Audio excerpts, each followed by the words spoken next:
jestem, wiem, nazbyt kochałem cię.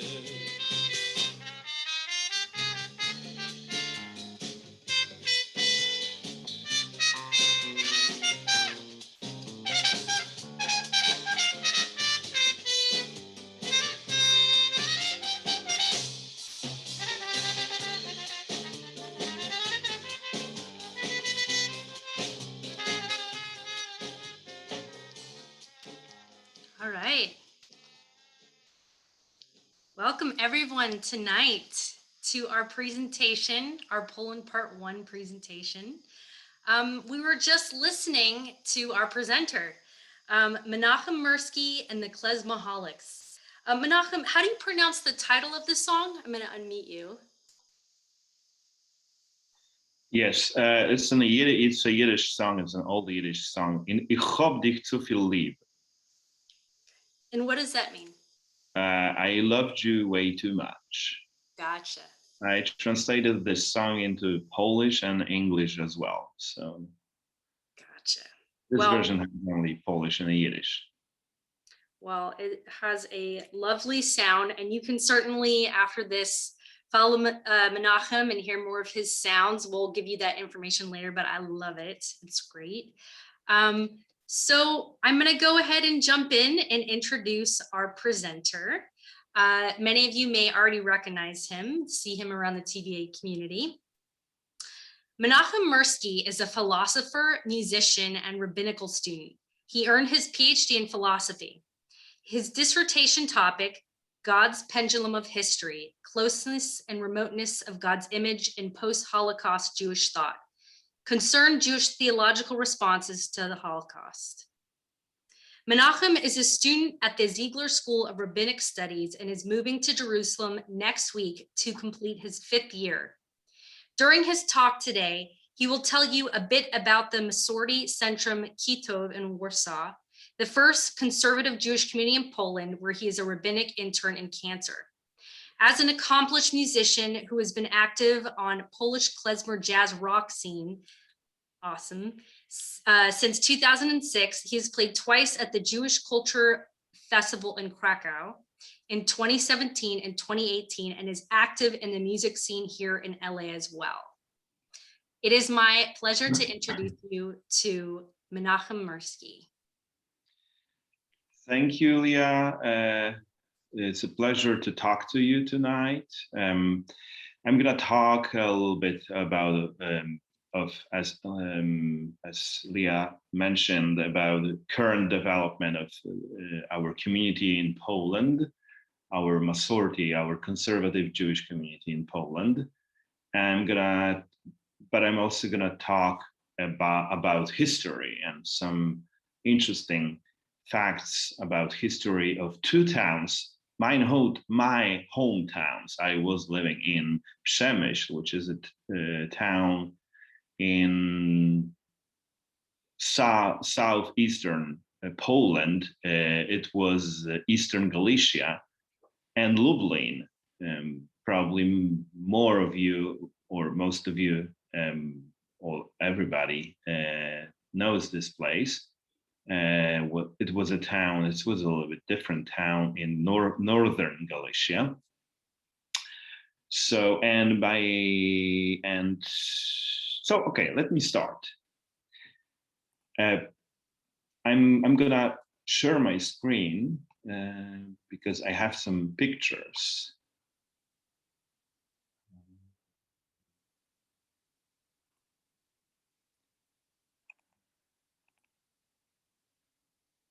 Do you see the picture of okay. So this is a picture of a Polish of a synagogue of the one of Przemyśl, my hometown before the war, had 4 synagogues. One of them was a progressive synagogue, and it was called Temple, and it was located in the center of the Jewish quarter on the Jagiellońska Street, and that's the picture of this synagogue. Before World War II, Poland was the capital of European Jewry with over 3 million Jews, with a vibrant, established, and diverse Jewish culture. But unfortunately, as we all know, by 1950, the Jewish population was reduced to 45,000. They managed to eliminate 99% of the Jewish population from Poland. In fact, chances are you'll have Polish roots. But the news today is very good because we are back in Poland. Judaism is back in Poland. It's a common misconception that an anti-Semitism is thriving in Poland, but it is not the case. Amid a rise of anti-Semitism throughout Europe, the Polish Jewish community is thriving. The movement is both because of a widespread discovery of Jewish ancestry. People take genetic tests. It's becoming more and more popular in Poland. And of course, this movement is back also because of us in America, people who want to give back. But let's talk about history a little bit. As I mentioned at the beginning, I'm gonna talk about Przemyśl and Lublin, my two hometowns. This is a picture from Przemyśl. This is of the picture of the synagogue I mentioned at the beginning. Przemyśl had a very vibrant and diverse community, Jewish community, with 38% of the population being Jewish. What is very interesting, Dr. Henryk Reichman was elected as the first Jewish mayor in a European country in 1928, a mere decade before Germany invaded and murdered the 90% of Jewish population. And there were many cultural, political, and professional associations and clubs in Przemyśl. Przemyśl is also known for having one of the first Zionist organizations dating back to 1875. One of the most notable Jewish citizens is probably Józef Mises, as you see on this picture, who was not only the chief of the Polish army, but also he authored the Polish Hebrew Chumash with his original translation. So that's an achievement for someone who was quite busy to translate and publish the entire Chumash while being practically involved as a Jewish educator and chief rabbi of the Polish army. He lived in Przemyśl until his death in 1942 and is buried here in a local Jewish cemetery. It's like about half a mile I am here right now, away from here. Przemyśl is a quite lovely little town and basically untouched by the German population. Basically, the Christian part is untouched. That's what they say. Of course, the entire Jewish district was destroyed. It's right on the border with Ukraine. Here are some other pictures. This is the picture of the Jewish district taken in 1942. And this is another view on this district from across the river that crosses the town.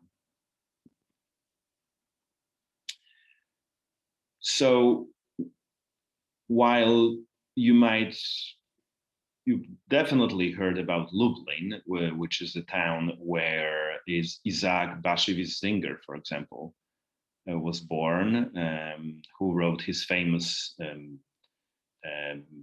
novel, The Magician of Lublin, and it was nominated to the Nobel Prize in Literature. I lived in Lublin And here we have another picture. This is a picture of Shiroka Street. Shiroka can be translated as Broadway, actually. Shiroka Street was the main street of the Jewish district in Lublin. I lived in Lublin for 15 years, and actually I consider it my hometown. Lublin has a very old history. In 1336, so in 14th century, King Kazimierz the Great granted the Jewish community full residency privileges. And at that time there was the first synagogue built. The turn of 18th and 19th century marks the beginnings of Hasidic Judaism in Lublin, with famous Rabbi Yaakov Yitzchak Horowitz, known as the seer of Lublin, and he is known also as one of the most influential Hasidic leader in Poland. But Jewish population in Lublin was quite different than that one of Przemyśl. Before the war, depending on the decade, we are talking about similar numbers. Jewish population in Lublin was actually greater than in Przemyśl. There was between 42 and 56% of Lublin citizens who were Jews, and they were granted full and equal rights with all citizens. Interestingly, it was the Jewish population that slowly drove out the Christian inhabitants. Jews worshipped in over 100 synagogues and prayer houses, and had newspapers, businesses, and schools, including Europe's oldest rabbinical school. There was Maharsha and Maharal Synagogue located next to the castle, to the king's castle in Lublin, also called the Great Synagogue, and it was built in 16th century and accommodated 3,000 people. It was the second biggest synagogue in Europe at that time. And there was also Yeshivas Hachmei Lublin. So yeshiva was built in Lublin. Rabbi Meir Shapiro collected for 10 years funds from the many Jewish communities from Central Europe. And the yeshiva was finished in 1930. It was active before the entire decade, by the beginning of the war. But I'm not trying to whitewash the history. It would be remiss not to mention that the majority of Lublin Jews lived in poverty, with only half of them was able to speak Polish. Here's some pictures. These are color pictures from taken in 1940. This is the same street, Shiroka Street, and also on this street, probably somewhere here, in the building Shiroka 28, the seer of Lublin lived. One of these buildings is Shiroka 28. And paradoxically, the fact that so many Jews didn't speak Polish was only possible that they didn't have to, actually. There was an entire world. This district was a completely, I will say, an area where Jews didn't have to get in, well, didn't have to live every day with Poles, and they had their ghetto. So that's the profound difference between Przemyśl and Lublin. Przemyśl, even though it was the town was much smaller, like half of the size of Lublin, the Jewish community in Przemyśl was much more progressive. We had among 4 big synagogues, we had one that was progressive. There was no progressive synagogue in Lublin, and this 100 of synagogues were little shtibbles, little prayer houses. And in many cases, they were located in apartments. So they had their Torah, and there were like minyan or maybe 20, 30, 40 people getting together. There was a lot of places like that in Lublin. But this language thing, the fact that almost half of Jews in Lublin didn't speak Polish greatly diminished their chance of surviving the Holocaust, because they were unable to hide their true identity, which was a trick commonly used by many European Jews during the Second World War. So if you didn't look too Jewish and you could speak the language of the country, then it was often harder for Germans to identify you as Jewish. In Poland, at the same time, there was a universal education obligation that was introduced after the First War. But in practice, this obligation worked only for women, because young boys could get away with it. They were sent to religious schools, and the state turned often a blind eye to it. So the result of it was that women were much more secularly educated than men. Men were religiously educated. Women were educated as Polish girls were. So this contributed to the fact that during the war, Polish women were much more able than men to impersonate a Pole and survive.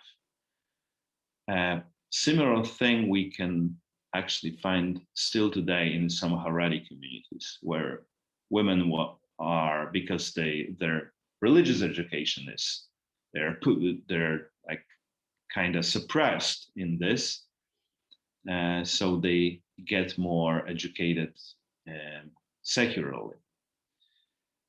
So to conclude, these 2 places, these 2 cities, Przemyśl was most of the time during Austro-Hungarian, during the time of partition, which lasted the entire 19th century, Przemyśl was under the Austrian influence, which largely contributed to the secularization of the population in the city. And Lublin was way more traditional, because most of this period it was under the influence of Russians, and the Enlightenment ideas actually reached Lublin only after the war. So this is this profound difference between those 2 cities, which are not so far from each other. It's about 120 miles between 2 of them. And today, let's talk about today. Today, Judaism is having a renewal that is both. This is really exciting. We just had a Shabbaton. I led last week, and I led a Shabbaton in a small village, in a small Jewish camp located nearby Warsaw. But this is not really recognized by many Americans and other Europeans. We hear a lot today about how anti-Semitic is Polish society, and while there is a lot of, and maybe there is anti-Semitism in Poland, there was a lot of anti-Semitism before the war and after the war. Poland, especially comparing to different countries in Europe right now is not particularly anti-Semitic. Historically, not only did Poland not join the Axis powers, they were openly on the side of the Allies the entire time. The level of anti-Semitism was much higher in countries like Romania, Ukraine, Latvia, or Czech Republic and Slovakia. These countries had openly anti-Semitic Nazi sympathizing governments. The view that Polish people are particularly anti-Semitic is mainly rooted in the World War II atrocities and in post-war Polish history, which was when Poles took over Jewish property and didn't want to return it, when the Jewish owners miraculously survived and came back home. It was a very dark period of Polish Jewish history, but this period is over, and it was over many years ago. Regardless, contemporary Polish society is not anti-Semitic. In fact, quite the opposite. I'm raising this issue because I have to address this issue, because this issue comes up very often when we talk about Poland. But in Poland, today, the Jewish communities need no security. In fact, the only Polish synagogue that employs security guards is the Nożyk Synagogue in Warsaw, the biggest synagogue in Poland. And like many museums and historical monuments throughout Europe, it just maintains security. We basically don't have anti-Semitic attacks or any kinds of incidents like that. There are sometimes verbal attacks on Jewish people or Israel, mainly in the internet. But if something like that happens publicly, it is immediately condemned. And what is very interesting, it is condemned also by the Polish Catholic Church and all the other churches. The last major public display of anti-Semitism happened in Poland in 2015, 6 years ago, when one of the Polish far-right ultra-nationalists burned a puppet of an Orthodox Jew in Wrocław on the city square. It received an immediate condemnation across the political spectrum from all the major leaders of political parties and from the Catholic Church, as I mentioned, and other Christian churches as well. Yes, there is currently a nationalistic denial of Polish anti-Semitism during the war. There is the denial about this dark period of the history that happened after the war. But it is a political issue, and it doesn't reflect a true level of anti-Semitism in Polish society and among Polish citizens. It's a political agenda of a far-right ruling party that just pushes this issue this way. But as I said, it does not reflect how contemporary Poles react to the Jewish people and the Jewish issues and all of that. I'm going to give you one example. Living in Sweden in 2008 and 9, Sweden is considered a beacon of democracy, tolerance, openness. And at that time, it was the first time in my life when I heard people publicly chanting death to Israel and death to the Jews. I'm gonna show some pictures from Poland still to show you. This is a part of Lublin. And this is taken in 1942, Shiroka Street. And this is a view on Jewish district. So going back to Sweden, death to Israel, death to the Jews. it was during the war in Gaza. Later on, in December 2017, in Malmö, a city located in southern Sweden, around 200 protesters gathered in the town, threatening and calling for violence against Jews. The same year, on Yom Kippur in Göteborg, also city nearby Malmö, 600 members of openly anti-Semitic Nordic resistance movement screaming "Shot the Jews" were barred from passing near the synagogue, and it resulted in riots against the police. 50 people were arrested. The Jewish community is targeted from both extremes of the political spectrum, far left and far right. Overall, Swedish Jews suffered 280 attacks in 2018. The number of racist assaults in the country jumped 69% from 2016 up to 2019. I'm not here to demonize Sweden and Swedish society, but it is presented as the most open and tolerant, one of the most open and tolerant societies in the world, whilst the statistics seem to tell us something else. We can observe similar anti-Semitic tendencies in other Western European countries like Germany, France, or the Netherlands, but not in Poland. But here's the thing. The same year later, in 2018, there was a small anti-Semitic incident in Gdańsk. 27-year-old man threw a brick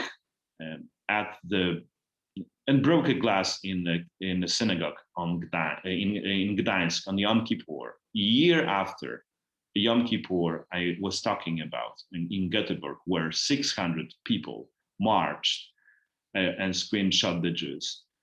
And if we have facts like this presented, then after this incident in Poland, people say, "Oh, Poland is terribly anti-Semitic.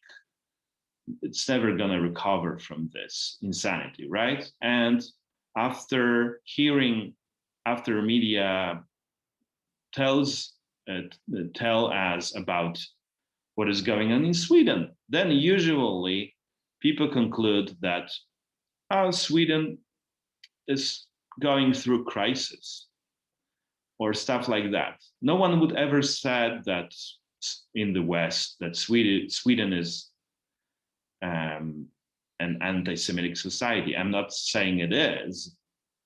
It is definitely not. But we cannot base our opinions on things like that. And if we want to base our opinions about how much anti-Semitic the society is on incidents, then it's obvious that Swedish society will be more anti-Semitic than Polish society. I'm gonna conclude this part with a story that represents my experience growing up here as a Jew in Poland. In Białystok, a town pretty nationalistic, a bus full of people that did not look Polish arrived at the gas station, and a group of skinhead local nationalistic men saw the bus and approached the bus, thinking that they were refugees from Syria. When they realized the people in the bus were Israeli Jews, they calmed down, backed off, and left, smiling. "Oh, they're just Jews. They're just Jews." This story is a secondhand story.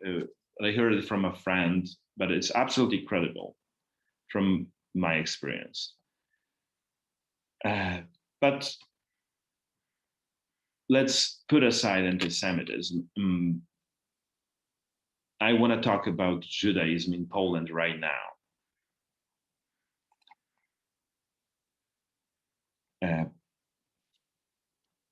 as I mentioned at the beginning, people are looking for their ancestry and asking questions. And especially sites like 23andMe and Ancestry.com, because of these sites, there's more and more people discover that they have some Jewish blood, some Jewish roots in Poland. Until the 90s, many Polish Jews didn't even know they were Jewish. Third generation Jews living in Poland are coming out of the woodwork and want to know more and often want to convert.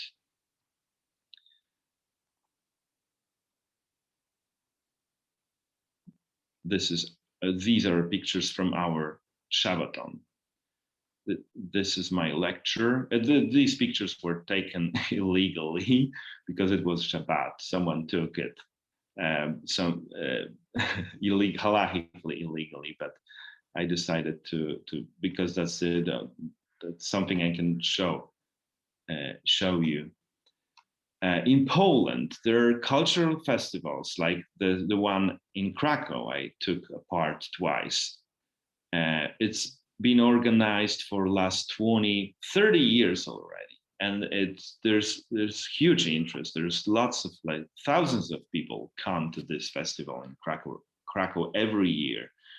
Jewish restaurants, klezmer bands, Jewish schools are a part of Poland today. There are even Jewish slaughterhouses right now, and they export beef, kosher beef from Poland to Israel. While we have a religious congregation already, we have had them, the Orthodox community and the Reform community, that were those two communities were started in the 90s. There is this distinct niche that we are currently filling. We are building a conservative Jewish community in Poland, Masorti community.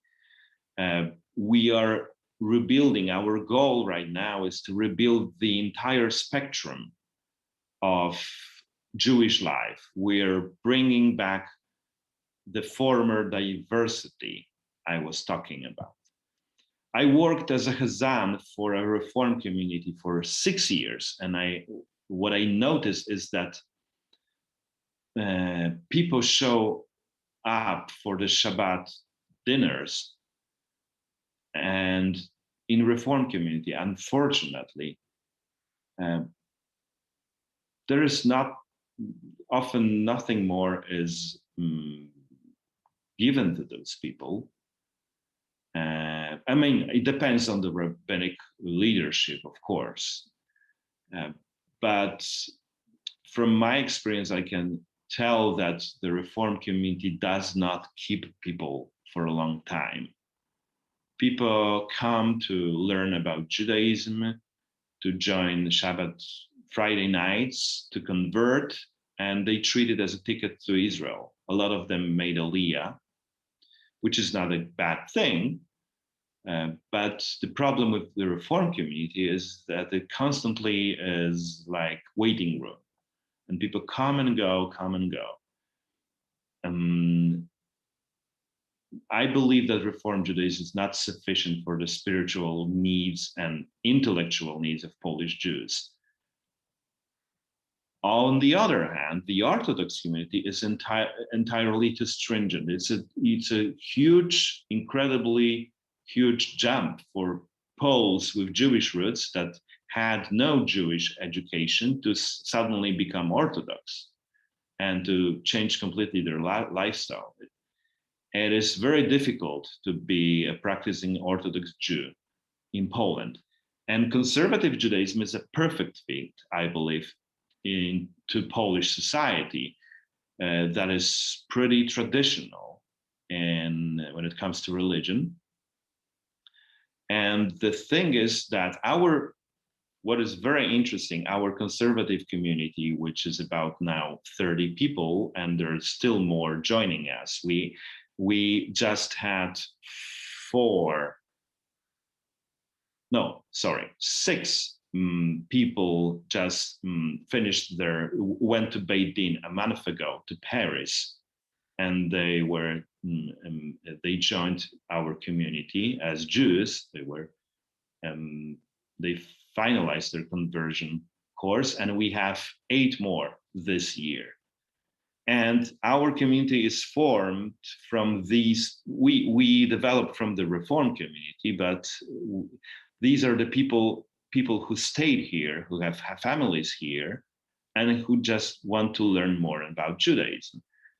The main challenge is that before the war, the Reform and the conservative, the non-Orthodox Jewish community consisted of the Jews that used to be Orthodox, that had this Jewish background from their grandparents, parents, and so on.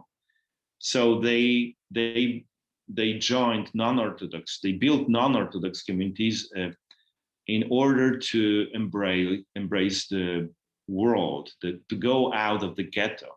Here, now we have a different situation. We have to teach these people who decide to be Jewish on the basis of their ancestry or any other reason.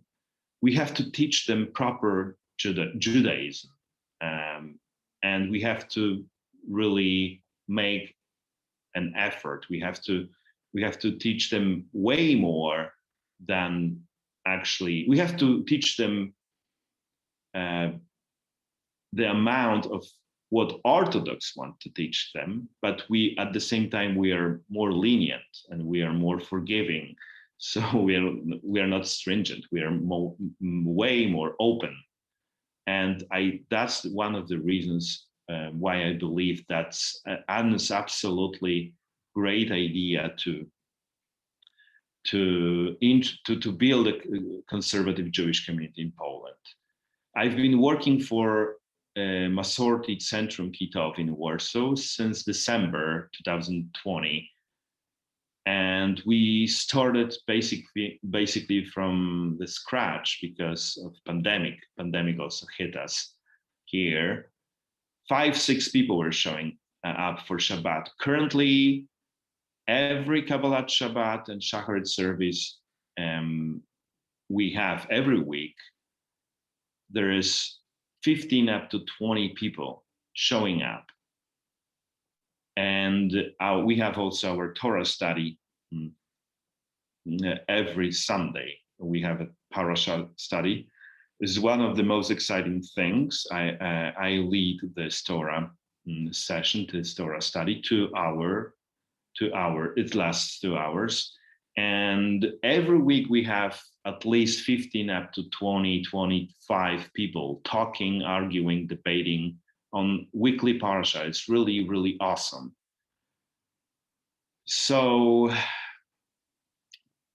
we are the only conservative congregation in Poland, and we need your support. We are operating on an extremely limited budget right now, and we cannot count on support from our Polish members. Currently, we're raising money for high holidays. It's about $3,000. You can.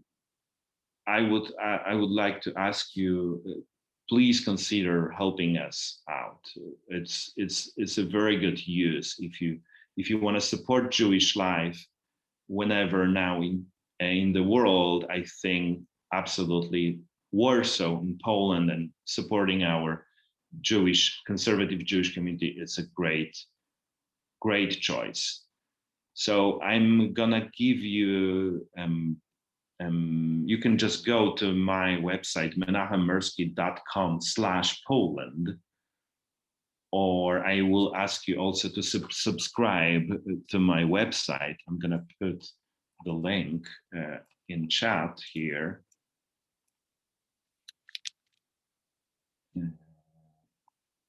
And you will read, I write weekly drashot, weekly sermons for all our communities in Poland. I'm going to stop sharing the screen. This is a picture from our Shabbaton in last weekend, and this is our synagogue.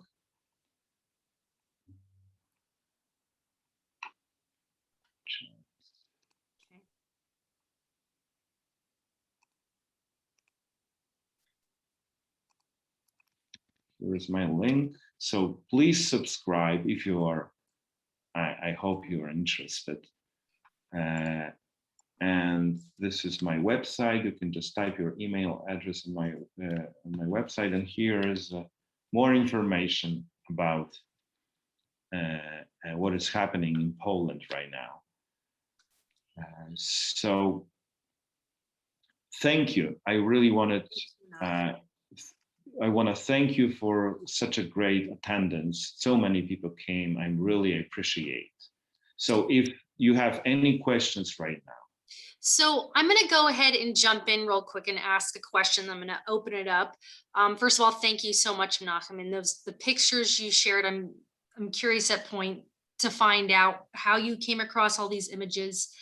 But you know, I have to say, I honestly, in my own perspective and my own understanding, when I think of Poland, I often associate it with what happened during the Holocaust and it being a place with a lot of anti-Semitism.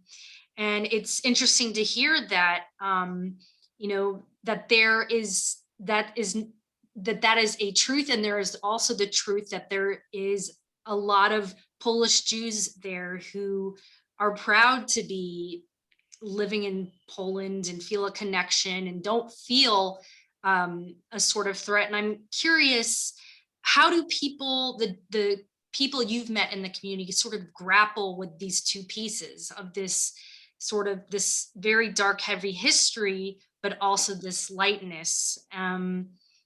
Yeah, so what are people's perspectives in dealing with these two, this paradox, I guess, so to speak? Okay, so in our communities, we basically don't talk about it because it's like not existing phenomenon. Well, as I mentioned, the anti-Semitism is mainly, we can today in Poland, we can find mainly anti-Semitism in internet, in the comment section under some articles. It happens often if there's something, they write something about Jewish people, Israel, then it pops up. But we know, and we are becoming more and more aware, also in the United States, that what we see in internet does not represent the reality. And often people in media are talking about these things as if they were real. There are individuals like that, but we are basically not bothered. We get together on all our holidays, Shabbatot, and we have our Jewish life completely free of this problem. As I mentioned, it happens sporadically. But in the internet, on the Jewish groups, they sometimes raise these issues, and some of the people are very, very focused on this period of this dark period after the war. And I would say that it's right. I also was focused on this period. I studied this period a lot, and it's a very difficult period of Polish history. But something is changing, because this is a moment in Polish history that people have to talk about it. And there are, of course, people who deny. But I see the end is coming of it. More and more people in Poland what I see today, they admit it's a development in Polish society. Polish society is growing up right now. People are more and more able to accept bad things in their history. There are in both in Polish society and American society, there are people who speak about difficult times of in Polish and American history. For example, there are groups in America that are willing and accept the bad parts of American history, racism, and so on. And there is another group that denies that it's a problem. And the same, very similar phenomenon we have here. There is a group of people that are willing to accept all bad things that happen in history and get a lesson from it. And there is this part of society that says, it doesn't matter, right? Let's don't talk about it, right? It didn't happen, right? So I think it's quite similar. So the broad picture is that society is going through some sort of painful healing procedure. And when it comes to individuals, it doesn't bother us at all, because it's not real. I mean, you can go to certain districts in some big cities where it's dangerous to even walk at night. And then, yeah, of course, if you have kippah on your head, so you will be targeted. So it's not safe, but in majority of places, it's completely safe right now. So you mentioned that, perspective is reality, essentially, and what we see in the media. And when people see stuff like, someone mentioned that Poland has a Holocaust law, which is a law that penalized public speech, which attributes responsibility for the Holocaust. Yes, absolutely. It was in the early 90s, this law was created, and everyone who denies that or diminishes Nazi crimes can go to prison up to 3 years, and is deprived of public functions. And there were cases of people like that, lecturers at the universities. They lost their jobs and they were prosecuted. So Poland has very strict laws about denying Holocaust denial, any kind of. I heard it was the opposite. They are denying that they had anything to do with the Holocaust. And the movie Aftermath, which shows what they did privately, has been, it was banned in Poland. The thing, yes, there is a political group, as I mentioned. There are no they. They're just group of people that took power. Poland has their Democrats and Republicans, and way more.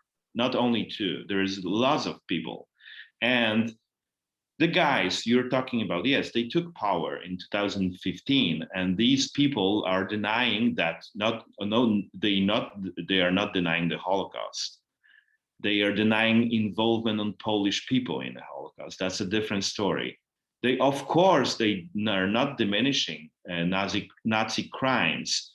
They absolutely believe that the Nazis did what they did. What they are denying is responsibility of Polish people who collaborated with Nazis. They are denying this fact of history.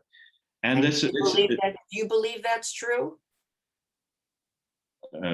Do I believe that's true? Poland did not collaborate with the Germans? Of course they collaborated. Absolutely, they did. As I mentioned, I studied this part of history thoroughly, and I know about. I read a few books about it, and it's a fact. But it's a problem for some people. But it's not a widespread problem. Most of the people in Polish society accept. They just believe, yes, we did. Our grandparents did bad things, and they openly admit that. There is a minority among Poles that denies it, and they turn out to be powerful. Yes, small but loud. Yeah, that sort of So- thing. mhm. So I'm going to actually pivot. Thank you, Anna, for your questions and comments. And one more sort of question, because part of the hope here is to sort of communicate about this history and maybe even dispel some perceptions, or maybe not. But one more question, and then I'm actually going to pivot to more of some other questions about the current population. But someone wants to know why the Polish government is not giving support money to temples after what happened to the Holocaust. To the temples, to Jewish. Is there any funds that the government gives to help support temples in any way? Like similar to Germany. It's okay. So it's a complex issue. That's first of all the communal property was returned. Polish state returned everything to the Jewish community, and Orthodox Jewish community owns everything that the Jewish people owned before the war. So that's the first thing. Second thing, supporting the state. Unfortunately, that's a specific Polish phenomenon. Basically, churches, except Catholic Church, but no other churches, nor the synagogues, it doesn't work like in Germany here. That's why we need support, because all the it started basically when the right-wing parties started ruling Poland. They started to support openly. The government started to support Catholic Church, and priests are paid to teach religion, which is called religion as the only true religion in Polish schools. And the Catholic Church is the only religious community supported by the state, and they make an argument that 90-something percent of people in Poland are Catholics. So for this reason, Catholic Church is supported constantly, and I don't think it's a good thing. I mean, it would be okay if but it's not anti-Semitic, because none other minority religions like Protestantism, various kinds of Protestant churches, including and Jewish communities, we are not supported by the state. So that's a peculiar thing. It's a character of Polish society, and majority of Poles, not a huge majority, a little more than 50%, says okay to it. So we have been dealing with this for like last 15, 17 years when it started, and and the problem is it started in 2000. It started in 2005, when the Polish government started to openly support financially. It started even earlier, but major moves were done in 2005, and then they lost power after 2 years. But the problem is political. No political party wants to have a war with the Catholic Church in Poland, because it means they are losing support. So none of the support was later denied. There are movements in Poland, and I believe they need support. I believe that about 30-something% of people would openly vote against any money going from the government to the Catholic Church. We wouldn't have. They estimated and research a few years ago that if we use this money, we could get rid of the poverty problem completely if we just switch this money to, for example, to help schools, to provide children with free dinner and lunch in schools. All the social problems in Poland could have been solved if we took this money from the church, Catholic Church exclusively, and invest in social problems. So there is a growing opposition to this phenomenon. Can you comment on the role of the Jewish renewal in Poland and the various JCCs and the non-Orthodox renewal movement? Okay, we have two JCCs in Warsaw and in Krakow, and these places are pretty important for Polish Jewish life because they're mostly a lot of young people go. Mostly young people go there, and these are platforms where all the Jews of different denominations, Reform and Orthodox and secular, people who just don't identify with religion, get together. It's a great platform. These are great places. I was there many times when I was in Warsaw and in Krakow. We, however, our Masorti community, we actually, on our Shabbaton, we gathered people from both Orthodox and Reform in a religious setting. And that's great. We already managed to create a platform that unites our small but thriving Jewish community in Poland. We managed to gather them in a religious setting. We had Shabbaton, we had all the services and teachings together. So there were, on the other hand, we have two members from Lublin Orthodox community, and we have some newcomers, new people who came for the first time, who just discovered that they had Jewish roots and they didn't know anything about Judaism. They had an opportunity. There were three people that never saw the Torah in their life. So we're putting them together. So we are kind of religious JCC, I can say. Gotcha. And I have about two more questions. Well, the first one is kind of two. What is the present Jewish population in Poland? And I know you sort of touched upon this. And then how many Poles of Jewish descent are there, and how likely are they to be interested in Judaism and possible conversion? Okay, so depending on the definition of the who is a Jew, that's a crucial thing here. If we talk about the most conservative definition, who is a Jew, so a person that is halachically Jewish or converted and is affiliated with a religious institution, we have about 3,500 of people only in Poland like that, in all the Jewish communities in Poland. However, people who have one Jewish parent or not affiliated, 50% of American Jews are not affiliated with any religious institutions. Same happens here. We talk about 12,000 in Poland, which is more than a half of the Swedish population. Sweden has 20,000 Jews.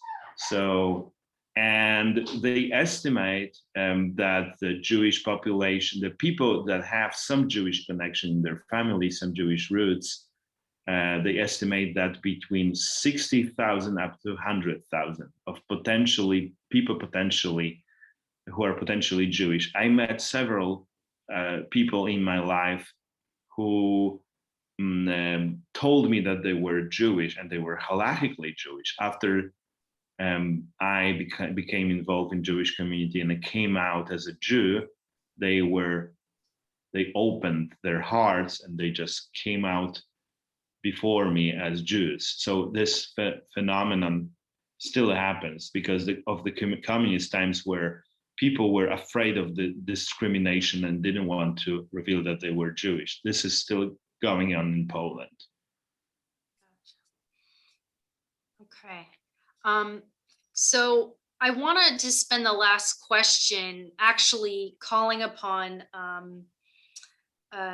Wanda Peretz, because if you know Wanda, you've heard of her incredible project at Temple Beth Am, in the chapel downstairs, with in Wanda and Menachem, it's Gwoziek.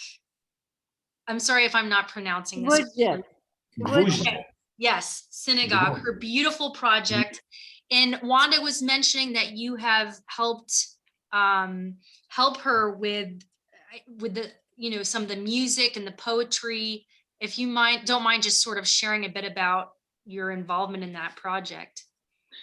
Yes, Wanda created a beautiful book with the story of how the synagogue in Gwóździc was built. I translated this book poetically into Polish, and I wrote 6 musical tunes. I think there were 6 of them, to different parts of this book, and recorded music for it with my musicians in Los Angeles. So it's gonna be published with music, and probably very soon.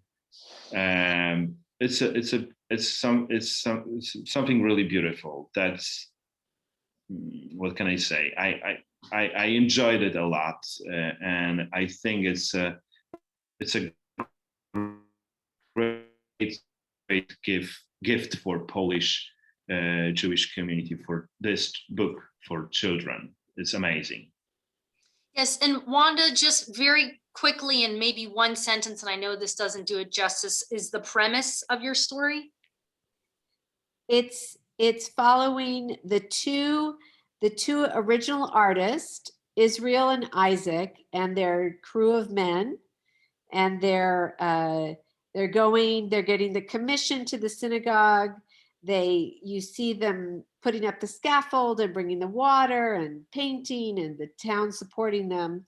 So what I think is amazing is that Menachem he took my story poem, which I'll admit, I thought it was pretty good.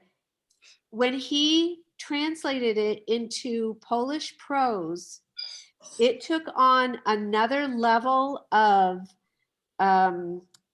lyricism and heart that only he could have brought to the words, and translating them into rhyming Polish, and then translating them back into English. So Menachem, you have the heart of a poet. You're also bringing klezmer music back wherever you go. I know you're going to have your guitar and your drashot and all your words of wisdom that you carry with you. You carry these things in your heart, and I'm so grateful that I got to meet you through Tiffany, and have been able to work with you. You're just amazingly talented and full of Jewish spirit. Thank you, Wanda.